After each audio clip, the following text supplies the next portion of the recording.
तो वेलकम है दोस्तों आपको हमारे यूट्यूब चैनल पर। जैसे कि मैं आज सब आपको देने जा रहा हूँ क्लास 8 की विज्ञान का कुछ वस्तुनिष्ठ क्वेश्चन आंसर। ठीक है, तो आपका एग्ज़ाम में जैसे कि समय आपका 1 घंटा रहेगा और सामान्य मतलब इसी प्रकार के क्वेश्चन पूछे जाएंगे और पूर्णांक भी आपका 50 अंक का रहेगा और क्वेश्चन भी आपका 50 रहेंगे। ठीक है, और सेम इसी प्रकार से आपको क्वेश्चन पूछे जाएंगे। ठीक है, तो चलिए देखते हैं। तो यहाँ पे पहला क्वेश्चन है कि कोशिकाओं का वह समूह जिसकी रचना उद्गम तथा कार्य समान हो उसे क्या कहते हैं। ठीक है, तो पहला ऑप्शन दिया है कोशिका झिल्ली, दूसरा है केंद्रक, तीसरा है उत्तक, चौथा है जीवद्रव्य। ठीक है, तो इसका सही आंसर हो जाएगा दोस्तों ऑप्शन नंबर सी, उत्तक सही आंसर हो जाएगा। ठीक है, उसके बाद अगला है दूसरा नंबर क्वेश्चन। इसमें है एक कोशिकीय जीव कौन सा है। ठीक है, एक कोशिकीय जीव कौन सा है, तो पहला है मक्खी, दूसरा केंचुआ, तीसरा अमीबा, चौथा तितली। ठीक है, तो इसका सही आंसर हो जाएगा ऑप्शन नंबर सी। ठीक है, ऑप्शन नंबर सी अमीबा। ठीक है, कोशिकीय जीव अमीबा है। ठीक है, इसके बाद अगला क्वेश्चन कहा है कि संजीव के शरीर की संरचनात्मक एवं क्रियात्मक इकाई क्या है। ठीक है, तो पहला ऑप्शन है कोशिका, दूसरा है कोशिका भित्ति, तीसरा है उत्तक, चौथा है कोशिका झिल्ली। ठीक है, तो इसका सही आंसर हो जाएगा दोस्तों आपका ऑप्शन नंबर ए कोशिका। ठीक है, कोशिका सही आंसर होगा। इसके बाद देखते हैं आपका चौथा नंबर क्वेश्चन। ठीक है, तो इसमें कहा है कि निम्न में से अधातु कौन सी है। ठीक है, अधातु पदार्थ कौन सी है। ठीक है, तो पहला ऑप्शन है पहला आंसर है सल्फर, दूसरा है कार्बन, तीसरा है ऑक्सीजन, इनमें से सभी। ठीक है, तो आपका सही आंसर हो जाएगा ऑप्शन नंबर डी। ठीक है, सही आंसर ऑप्शन नंबर डी। तो सल्फर भी अधातु है, कार्बन भी अधातु है और ऑक्सीजन भी अधातु है। ठीक है, इसलिए इनमें से सभी होंगे। अगला क्वेश्चन है दोस्तों कि निम्न में धातुओं का उपयोग कहाँ किया जाता है। ठीक है, निम्न में धातुओं का उपयोग कहाँ किया जाता है, तो इसका सही आंसर हो जाएगा आपका ऑप्शन नंबर डी, इनमें से सभी। यानी कि इनका उपयोग खाना बनाने के बर्तन में भी किया जाता है, उर्वरक में भी किया जाता है और पटाखों में भी किया जाता है। ठीक है, मतलब धातुओं का उपयोग इन तीनों में किया जाता है। ठीक है, उसके बाद अगला क्वेश्चन है छठा नंबर का। तो इसमें पूछा है कि कौन सी एकमात्र अधातु है जो विद्युत की सुचालक है। ठीक है, जो विद्युत की सुचालक है, तो इसका सही आंसर हो जाएगा दोस्तों ग्रेफाइट। ठीक है, ऑप्शन नंबर सी ग्रेफाइट सही होगा। ठीक है, उसके बाद अगला क्वेश्चन देखते हैं। तो इसमें पूछा है कि सूक्ष्म जीव की वृद्धि को रोकने के लिए किसका उपयोग किया जाता है। ठीक है, तो इसका सही आंसर हो जाएगा इनमें से सभी, ऑप्शन नंबर डी। यानी कि जैसे कि सूक्ष्म जीव वृद्धि को रोकने के लिए किसका उपयोग किया जाएगा, तो नमक का भी, खाद्य तेल का भी और चीनी का भी, यानी कि तीनों चीज़ का हम उपयोग कर सकते हैं, इसलिए इसका सही आंसर हो जाएगा इनमें से सभी। ठीक है, आगे देखते हैं आठवां नंबर क्वेश्चन। इसमें पूछा है कि लेग्यूम पौधों की जड़ों में कौन सा जीवाणु उपस्थित होता है। ठीक है, तो इसका सही आंसर हो जाएगा राइजोबियम। राइजोबियम जीवाणु उपस्थित होता है लेग्यूम पौधों की जड़ों में। ठीक है, अगला क्वेश्चन है 9वां नंबर। इसमें पूछा है कि भिंडी की पीत किस सूक्ष्म जीव से होता है। ठीक है, भिंडी की पीत किस सूक्ष्म जीव से होता है? तो इसका जाहिर सी बात है कि पीत यानी कि कुछ जहरीला पदार्थ ही होगा, तो सूक्ष्म जीव तो जीवाणु के आधार से तो नहीं हो सकता, कवक भी नहीं होगा, शैवाल भी नहीं होगा, आपका विषाणु सही आंसर हो जाएगा। ठीक है दोस्तों। उसके बाद 10वां नंबर क्वेश्चन है कि विद्युत द्वारा किसी पदार्थ पर किसी वांछित धातु को निक्षेपित करने की प्रक्रिया क्या कहलाती है? ठीक है, तो इसका सही आंसर होगा, पहले ऑप्शन देख लेते हैं। पहला है विद्युत धारा, दूसरा है विद्युत अपघटन, तीसरा है आपका विद्युत लेपन, चौथा है चालकता। ठीक है, तो इसका सही आंसर होगा दोस्तों 10वां का ऑप्शन नंबर सी। ठीक है, विद्युत लेपन। ठीक है, तो आगे देखते हैं 11वां नंबर क्वेश्चन। तो इसमें पूछा है कि कौन सा घोल विद्युत का कुचालक होता है? ठीक है, कौन सा घोल विद्युत का कुचालक होता है? तो इसका सही आंसर हो जाएगा ऑप्शन नंबर डी, आसूत जल। ठीक है, आगे है 12वां नंबर, विद्युत अपघटन का क्या उपयोग है? ठीक है, तो विद्युत अपघटन का क्या उपयोग है? धातुओं के निष्कर्षण में, धातुओं के शुद्धिकरण में, इलेक्ट्रोप्लेटिंग में, या फिर सभी। ठीक है, तो इसका सही आंसर हो जाएगा आपका ऑप्शन नंबर डी, इनमें से सभी में उपयोग किया जाता है। ठीक है, उसके बाद अगला क्वेश्चन है 13 नंबर, देखते हैं। तो इसमें पूछा गया है कि निम्न में कौन जीवों के जनन की अलैंगिक विधि है? ठीक है, तो पहला दिया गया है निषेचन, दूसरा कायांतरण, तीसरा मुकुलन, चौथा दिया है गर्भधारण। ठीक है, तो इसका सही आंसर हो जाएगा आपका 13 नंबर का ऑप्शन नंबर ए। ठीक है, निषेचन अलैंगिक विधि है। ठीक है, आगे है 14 में, इसमें पूछा है बाह्य निषेचन किसमें होता है? ठीक है, बाह्य निषेचन किसमें होता है? तो इसका सही आंसर हो जाएगा आपका,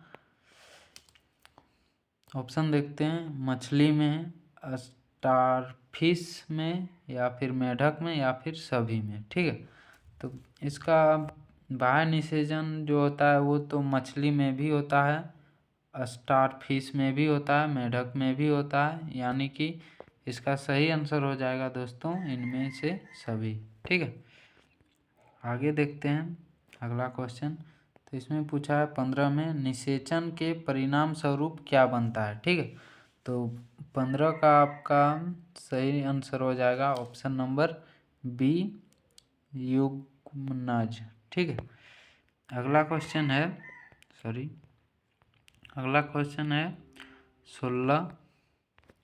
इसमें पूछा है कि दो सतहों पर संपर्क के कारण कौन सा बल लगता है? ठीक है, दो सतहों पर संपर्क कारण कौन सा बल लगता है? ठीक है, तो इसका सही आंसर हो जाएगा ऑप्शन नंबर सी, घर्षण का बल लगता है। ठीक है, अगला क्वेश्चन है कि एकांक क्षेत्र पर कार्यरत बल को क्या कहते हैं? ठीक है, एकांत क्षेत्र पर कार्यरत बल को क्या कहते हैं? ठीक है, तो इसका सही आंसर हो जाएगा दोस्तों दाब, ऑप्शन नंबर सी सही आंसर होगा। 18 में पूछा है कि निम्नलिखित बलों में कौन सा संपर्कित बल है? ठीक है, मतलब संपर्कित बल है, तो इसका सही आंसर हो जाएगा दोस्तों आपका ऑप्शन नंबर ए, पेशीय बल। ठीक है, उसके बाद आगे है 19 नंबर कि सूर्य नाभिकीय अभिक्रियाओं द्वारा क्या उत्पन्न करता है? ठीक है, क्या उत्पन्न करता है?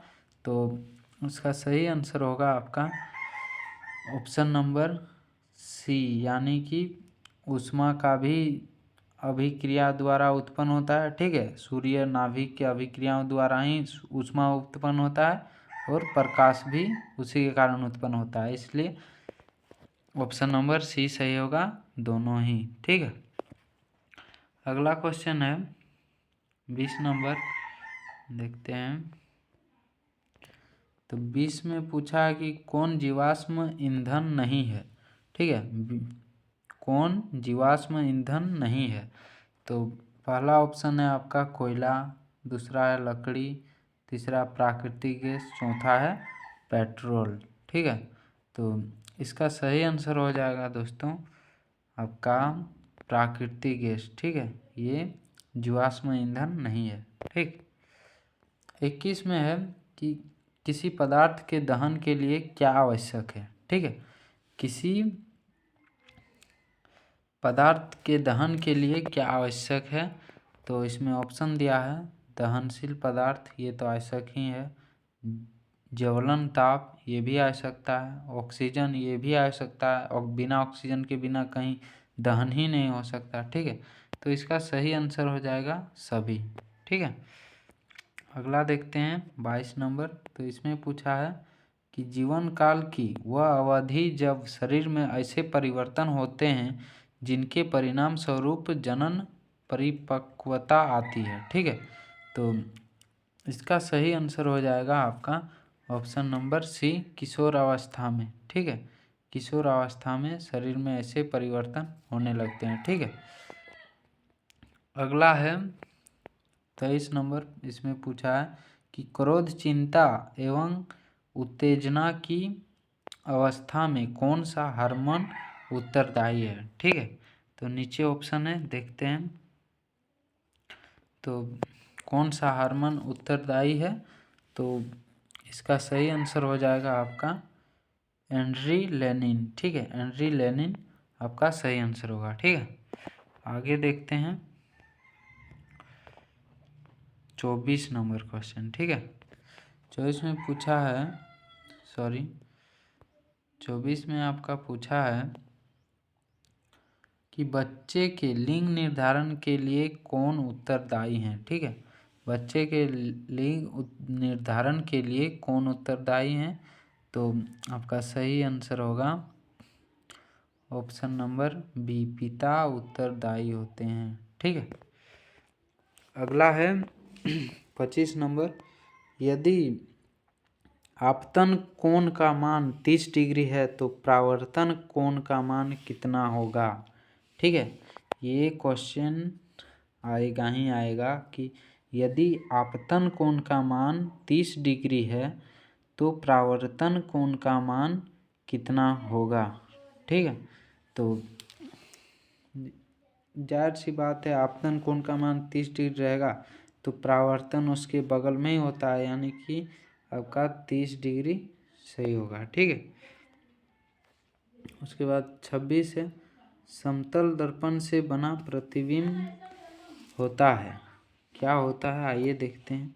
तो पहला आभासी, वास्तविक, धुंधला या फिर कोई नहीं। ठीक है, तो इसका सही आंसर हो जाएगा ऑप्शन नंबर ए। ठीक है, आभासी, समतल दर्पण आभासी से बना प्रतिबिंब होता है। ठीक है, आभासी आपका सही आंसर होगा। आगे है 27 नंबर कि वह यंत्र जो हस्ती रेखा पर नहीं रहने वाले वस्तुओं को भी दिखा सकता है। ठीक है, तो 27 का आपका आंसर हो जाएगा ऑप्शन नंबर ए, पेरिस्कोप। आपका सही आंसर होगा पेरिस्कोप। ठीक है, आगे देखते हैं 28। तो इसमें दिया गया है कि काटी गई फसल से बीजों या दानों को अलग करना क्या कहलाता है। ठीक है, पहला ऑप्शन है निराई, बी में ओसाई, सी में कटाई, डी में थ्रेसिंग।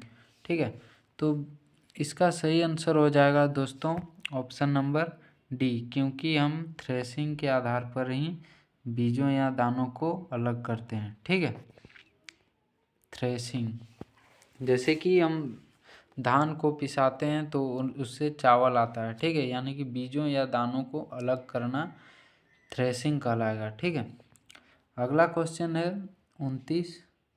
इसमें कहा अनाज के भंडार के लिए अनाज में नमी की मात्रा क्या होनी चाहिए? ठीक है, तो इसका सही आंसर होगा ऑप्शन नंबर सी, 14% से कम होनी चाहिए। ठीक है, उसके बाद 23 में है कि किस जीव को किसानों का मित्र कहा जाता है? तो इसका सही आंसर होगा केंचुआ। ठीक है, किसानों का मित्र केंचुआ को कहा जाता है। उसके बाद आगे है 31 नंबर से देखेंगे। 31 नंबर क्वेश्चन है कि सूर्य के सबसे ऊपरी सतह का तापमान कितना होता है? ठीक है, सूर्य के सबसे ऊपरी सतह का तापमान कितना होता है? तो वो होता है 6000 डिग्री सेल्सियस। ठीक है, ऑप्शन नंबर बी आपका सही आंसर होगा।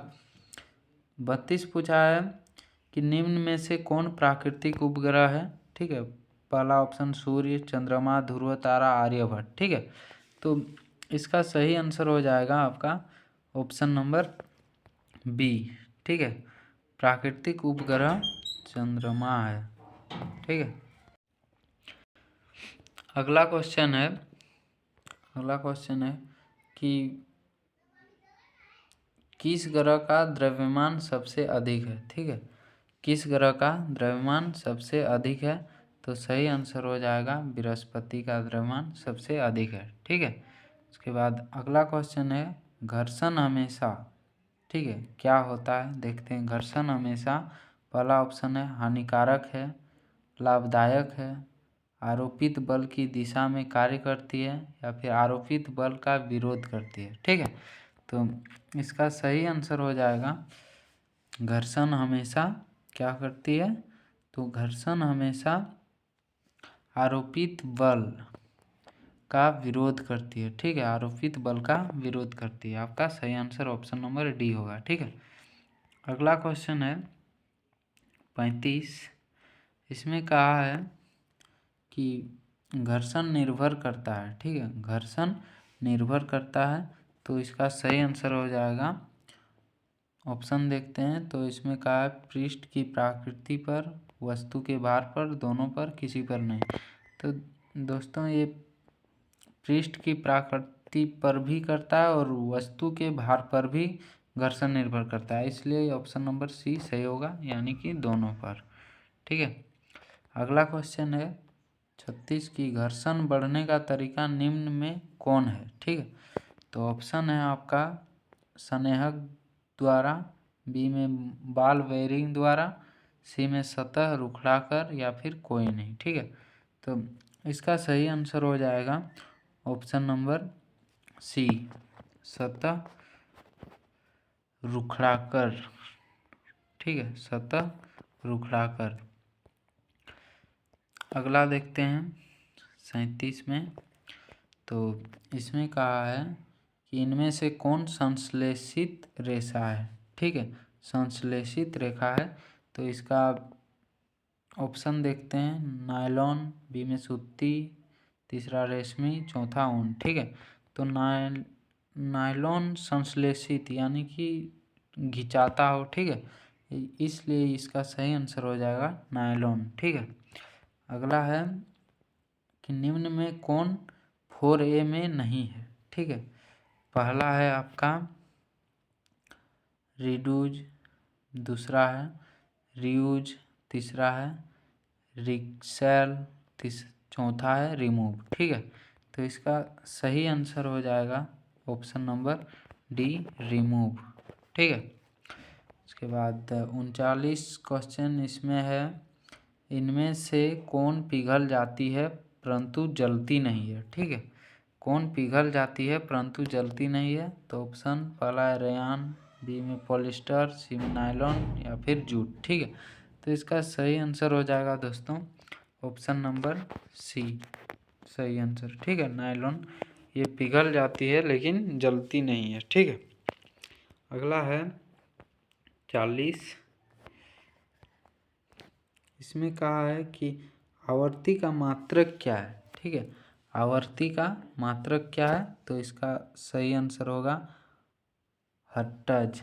ठीक है, हर्ट्ज सही आंसर हो जाएगा।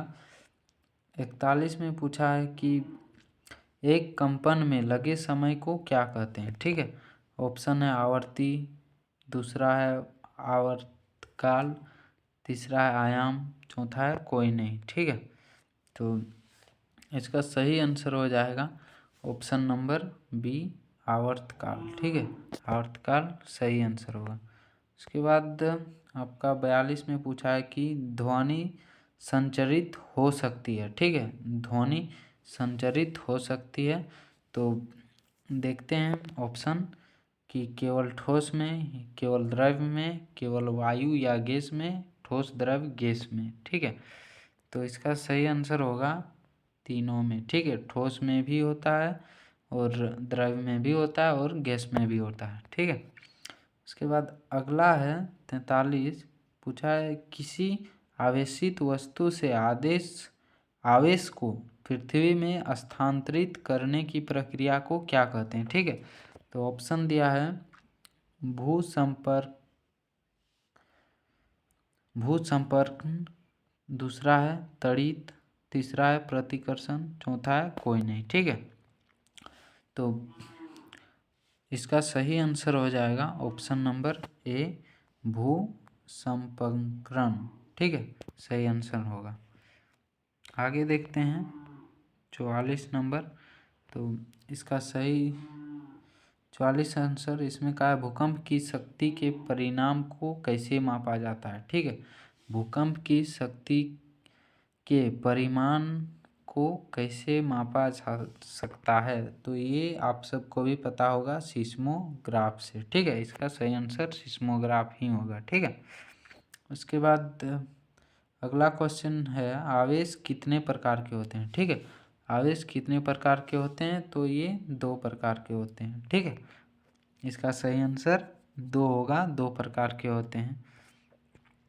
उसके बाद पूछा है वायुमंडल में निलंबित सूक्ष्म ठोस का तरल कण के बादल को क्या कहते हैं। ठीक है, तरल कण के बादल को क्या कहते हैं, तो इसका एरोसोल कहते हैं। ठीक है, यानी कि ऑप्शन नंबर बी आपका सही होगा, एरोसोल कहते हैं। ठीक है, उसके बाद आगे पूछा है अगला क्वेश्चन है कि वायुमंडल में ऑक्सीजन गैस कितना प्रतिशत है। ठीक है, ये क्वेश्चन आएगा ही आएगा आपका। ठीक है, तो इसका सही आंसर हो जाएगा 21%। ठीक है, वायुमंडल में ऑक्सीजन 21% है। ठीक है, के बाद अगला क्वेश्चन है वनोन्मूलन का स्थायी हल क्या है। ठीक है, वनोन्मूलन का स्थायी हल क्या है। ठीक है, तो इसका सही आंसर हो जाएगा पुनर्वरोपण। ठीक है, पुनर्वरोपण। ठीक है, तो अगला क्वेश्चन देखते हैं, इसमें पूछा है काला सोना किसे कहा जाता है, तो इसका सही आंसर होगा कोयला को। ठीक है, सही आंसर कोयला को। ठीक है,